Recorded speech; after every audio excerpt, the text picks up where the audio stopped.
क्यों जरूरी है रेंट एग्रीमेंट? मकान मालिक के लिए क्या है नियम? क्या किराएदार कर सकता है घर पर कब्जा? लोग कई बार अपने घर के खाली कमरे को किराए पर देते हैं। कई बार तो लोग अपने खाली घर को ही किराए पर दे देते हैं।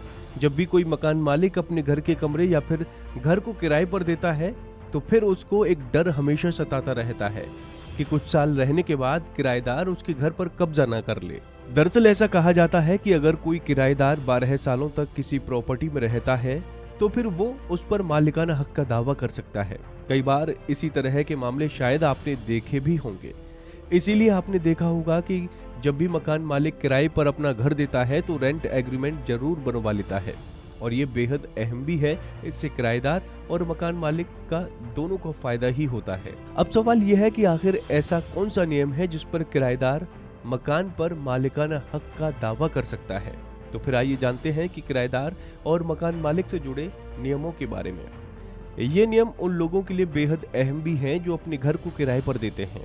आपकी जानकारी के लिए बता दें कि कोई भी किराएदार मकान मालिक की संपत्ति पर अपना मालिकाना हक का दावा नहीं कर सकता है, लेकिन कुछ ऐसी शर्तें हैं जिन शर्तों के आधार पर किराएदार प्रॉपर्टी पर मालिकाना हक का दावा कर सकता है।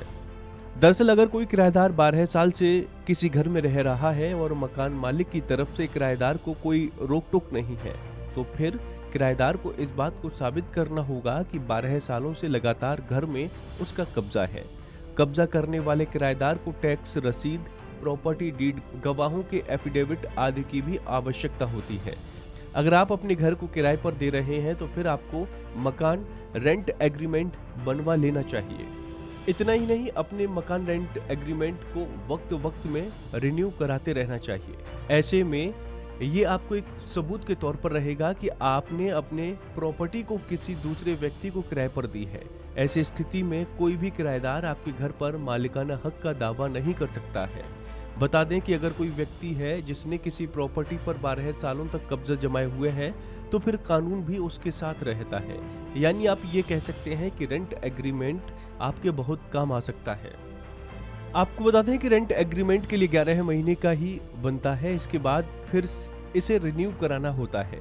इसके पीछे एक खास वजह भी है।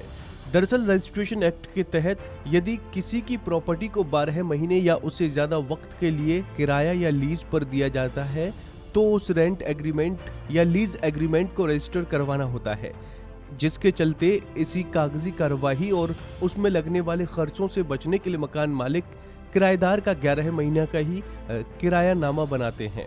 यदि कोई एग्रीमेंट रजिस्ट्रेशन करवाते हैं तो ऐसे में उसमें रजिस्ट्रेशन फीस और स्टैंप्स ड्यूटी भी लगाई जाती है, जबकि 11 महीने के रेंट एग्रीमेंट में इस तरह की कोई भी रुकावट नहीं होती। तो दोस्तों, उम्मीद है आपको हमारी ये जानकारी पसंद आई होगी। ऐसी ही तमाम अपडेट्स के लिए आप देखते रहिए गुड रिटर्न्स।